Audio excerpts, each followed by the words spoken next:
Advances in biotechnology were helping people improve their physical and mental abilities to an amazing degree. Provided, of course, they had enough money. A new breed of people was emerging, half human, half machine. And in Detroit, at least, not everyone was happy to see it. I'd just landed a job as head of security at Seraph Industries, a cutting-edge biotech firm. David Seraph himself handpicked me for the job. He said he needed me to keep his people safe. My ex, Megan Reed, was one of them. Brilliant neuroscientist, Megan had found a way to make augmentation safe and affordable for everyone. All she had to do was present her research to Congress. But the night before her big meeting, my security measures failed. A team of Black Hawk mercenaries stormed into Seraph headquarters, massacring everyone in sight. 3 of the mercs were heavily augmented walking tanks. Their mission? Take out Megan and her team. I tried to stop them. Their leader tossed me through a plate glass wall. Last thing I heard as his bullets slammed into my brain was Megan's dying scream. I should have died with her. High-end military-grade enhancements saved my life. The best augmentation Seraph's money could buy. It took me half a year to get a feel for it. Should have taken longer.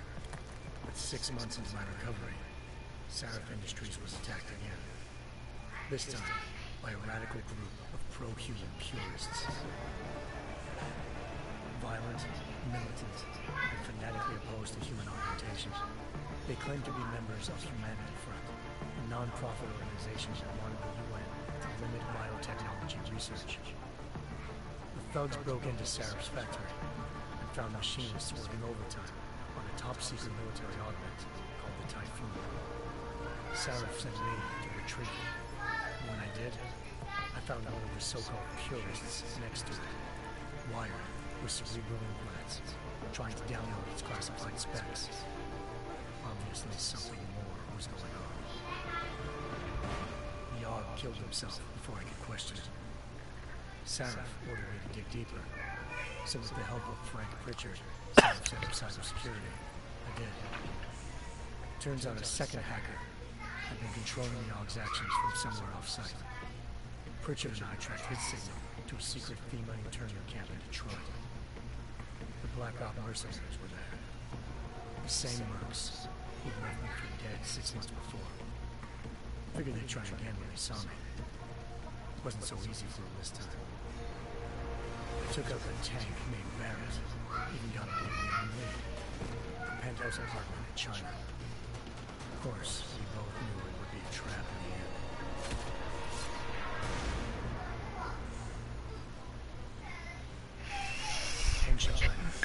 China.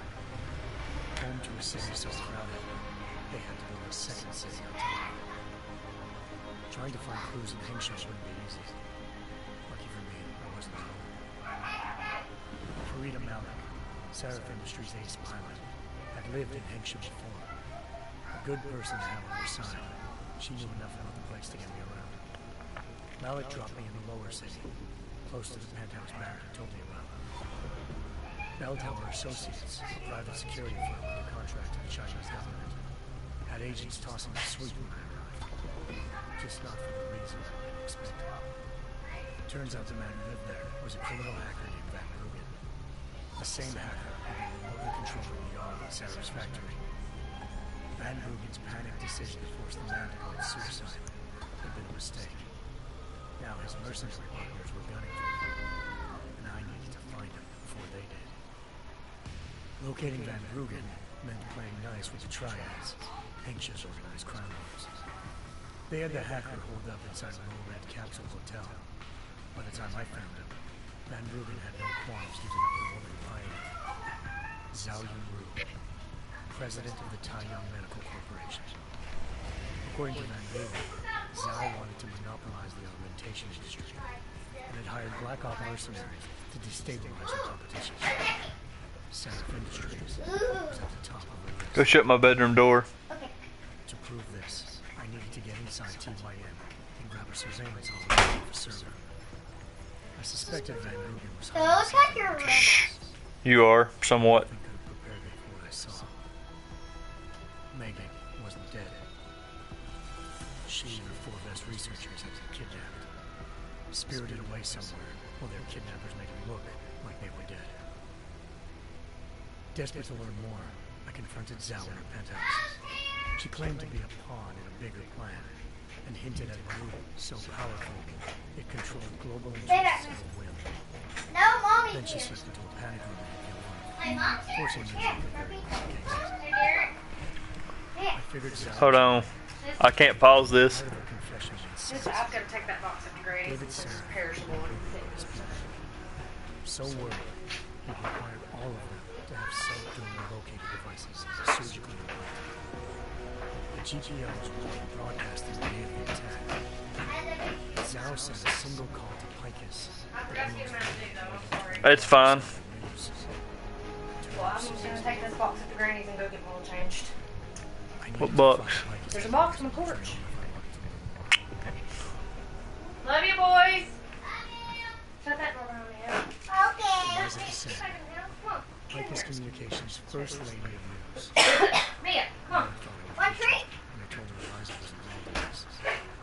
The world's most famous news anchor, working with a mercenary hit squad. When I confronted the Be careful. she freely admitted to joining Detroit satellites and led Megan's team. Said she's just been following her commands. I suspected she wanted to say more. But Black Op mercenaries showed up who gonna shut us both down. And just like that, the Eliza I'd been talking to disappeared. The mercs were led by an augmented killer I crossed paths with twice before. Moreover, a woman who made silence her best friend. She waited for me to track Eliza's transmission to a secret server room underneath the Picus complex, then jumped me from behind. A deadly fight ensued. I made sure she never moved silently again. It fed her over down, and no one left to keep Eliza quiet. She reappeared. Turns out Picus's first lady of news wasn't a lady at all. She was a sophisticated AI program, engineered to monitor data streams and control what people believe. Eliza told me the mercs had brought in a Humanity Front doctor named Isaiah Sandoval to remove the scientists' implanted tracking devices while Detroit's satellites were down. She also told me to speak to David Sarah if I wanted to learn more. By the time Hey, just give me a second. I'm trying to get through this video. tensions between normal and augmented citizens had reached a flashpoint.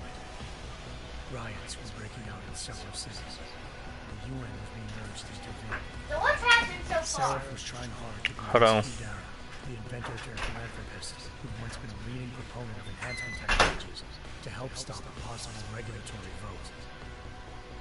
Sarah had a lot riding on Dara. Megan's discovery would have given millions of people a chance to evolve beyond their real emotional abilities, and at the same time catapulted Sarah Industries to the top of the Fortune I 500. almost beat the last giant. According to Sarah, Megan's kidnappers knew this and didn't want people evolving unless they controlled how it was done. He called his enemies Illuminati and urged me to keep searching. Determined to do so, I tracked down Sandoval via America's most outspoken augmentation opponent, Bill Taggart, Sandoval's boss and founder of Humanity Front.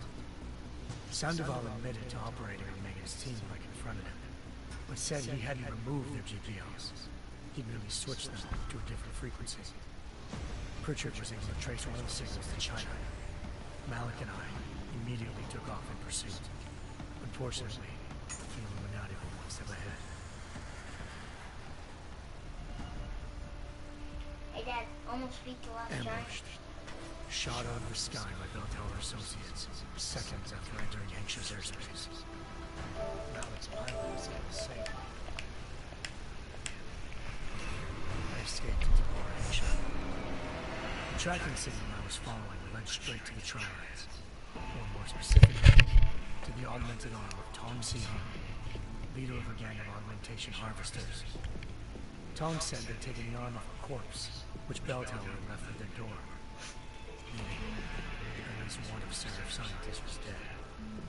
Maybe not the rest of them, though. Tong pointed me to a port used for human trafficking and helped me slip aboard a bell tower ship. We were sailing to Rifleman Bank Station, a military base near South China Sea. Bell Tower was holding kidnapped civilians as prisoners and using them to perfect the Highway Project, a human-computer interface that left most of its test subjects dead. My search for Megan would have ended there, if not for a mysterious ally named Quinn. In exchange for my help exposing Bell Tower, he slipped me aboard a second ship headed to Singapore and an Illuminati-run biotech facility called Omega Ranch. 3 of Seraph's scientists were there, forced by their captors to create a technology capable of remotely shutting down augmented abilities. Thanks to an emergency recall notice issued by the World Health Organization, millions of people all over the world already have the biochip installed. With the help of the scientists, I tracked Megan to a private section of the ranch. There, I ran into Yaron Lemire, the walking tank who put a bullet in my brain the first time we met. He'd teamed up with Zhao and was hoping to catch me off guard. The little ambush didn't work.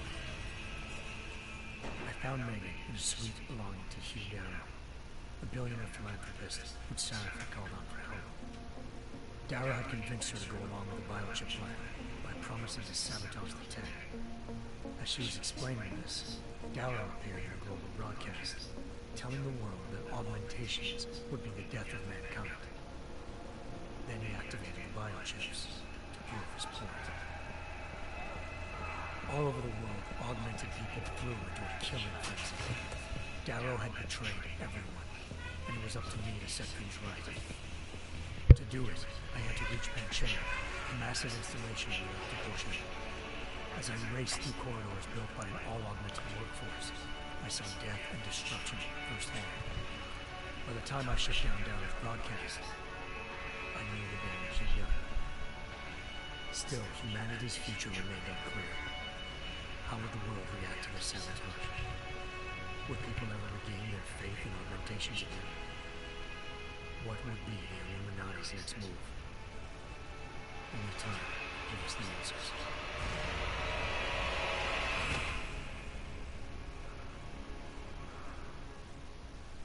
I almost beat the last giant. Long intro, but it's good to have it. Otherwise, I wouldn't have known what the crap was going on. Because you didn't finish the first game? I hated how it looked. Well, it does. It was on the PS3. No, it has not. This game was kind of like a runaway. Listen. In yet another augmented terror attack, 251 passengers aboard sister airlines flight 451 were killed. When an augmented passenger broke into the plane's cockpit and ruthlessly butchered its flight crew.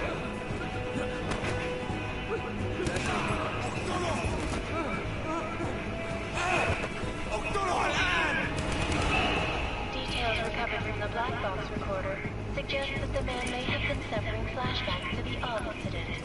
That horrible day 2 years ago when augmented people all over the world flew into a psychotic killing spree, causing the greatest loss of life in recent history. Sometimes you just have to let go and embrace what you've become.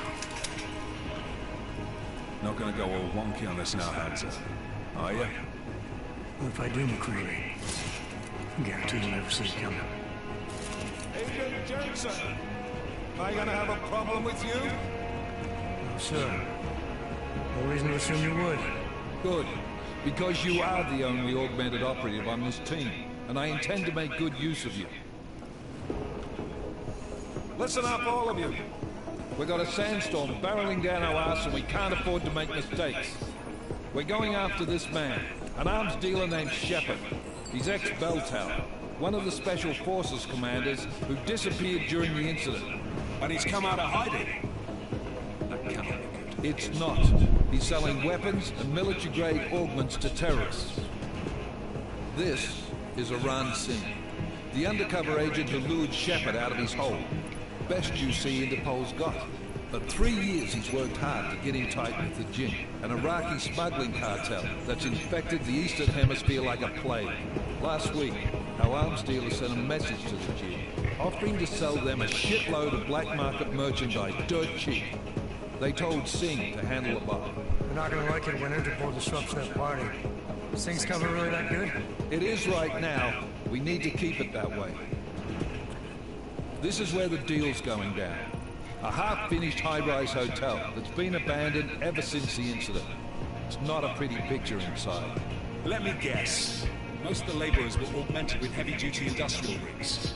So when the incident hit, and they all went schizo, things got gruesome real fast. And no one, except for some homeless junkies, have been inside the place ever since. So what's the plan, Director? Singh's meeting Shepard on the ground floor, inside the hotel's main atrium. He sent the bulk of his Jinn crew to the penthouse levels to secure a vantage point. I want McCready's team to take up positions overlooking the atrium and make the arrest. Jensen, you're going in solo from the roof. My objectives? Keep the Jinn from joining the party. As far as we can tell, only one route connects the atrium to the penthouse level, a halfway decent elevator shaft. Here. I want you to block access to it. Fine. Just cut me loose. Do you plan on relying solely on your augments for this one? I'd recommend taking a little hardware, just to be sure. You think you get to play around? Non-lethal. It's non-lethal. What does that mean, Mike? No one helps you? No, it means you try not to kill them. Kill him! Kill him! Kill him, Dad. Kill him.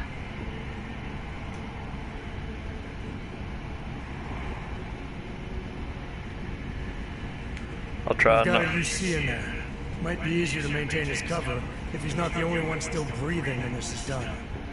Smart thinking. Yeah, but if anything does happen to him, you'll be telling his wife. After you get out of the hospital, of course. What about range? There's lots of wide spaces and high ceilings in there, but a number of tight and constrained rooms too. So it's a crapshoot, really. Short range weapon. Distant, yeah, short range. Never was one to play the odds. Give me something I can use up close. You got it. One last thing, Jensen. Singh said the Jinn are using some sort of portable Wi-Fi device to boost communications. He's got a better chance of maintaining cover if you disable it. Keep an eye out for it. Aren't we on the clock here? You said there's a sandstorm moving in. There is, and we got the intel on this mission at the very last minute. So we're scrambling a little. If it comes to it, your number one priority is keeping the Jinn out of that atrium. Copy that. I'm with the wing you have thoughts, gentlemen. We're approaching the target building. You're out first, Jensen. Let's do this. They talk forever. Task force action. This is Night Leader. Engage host drives and descend to Angels 1-5. Do you think after you beat this mission, you'll get to like play around a little bit? Don't know. That would be fun if you could.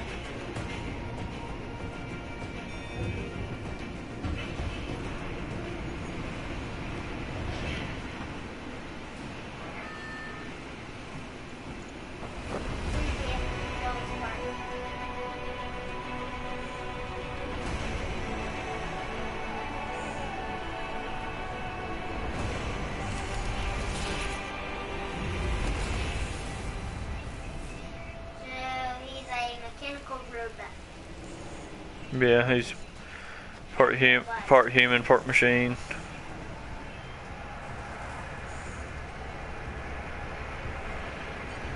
Let me guess, only his arms are a robot? Nah, his legs and stuff. Team leader, this is Jensen. I'm on the roof. Solid copy.